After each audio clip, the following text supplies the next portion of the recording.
Thank you Jesus, thank you. জয় যিশু। যিশু নামে সবাইকে আমার এই চ্যানেলে স্বাগত জানাই। বন্ধুরা, আশা করি ঈশ্বরের কৃপায় সবাই ভালো আছেন, সুস্থ আছেন এবং স্বাভাবিক আছেন। আজকের এই সুন্দর সময়, সুন্দর মুহূর্ত ঈশ্বর দিয়েছেন। পিতা, পুত্রের পবিত্র আত্মায় অসংখ্য অসংখ্য ধন্যবাদ জানাই, গৌরব করি, প্রশংসা করি।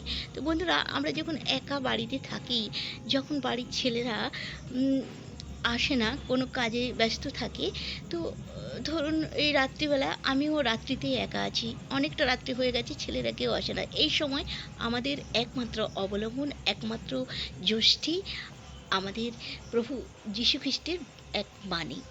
ঈশ্বর আমাদের এক সাহসের বাণী দিয়েছেন, বাক্য দিয়েছেন।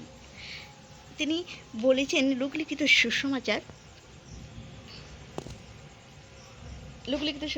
10:19 কি বলেছেন? দেখো, আমি তোমাদিগকে সর্প ও বৃষ্টিকে পদতলে দলিত করিবার এবং শত্রুর সমস্ত শক্তির উপরে কর্তৃত্ব করিবার ক্ষমতা দিয়াছি। আমেন। জয় যিশু।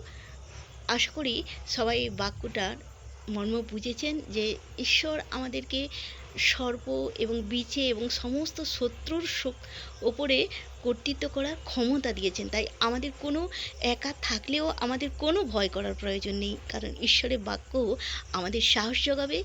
তিনি আমাদের এই যষ্টি দিয়েছেন, এই অবলম্বন দিয়েছেন। প্রভু যিশুর বাক্যের জয় হোক। সবাই ভালো থাকবেন, সুস্থ থাকবেন। আমিন, আমিন, আমিন। বাক্যটা ভালো লাগলে শেয়ার করবেন।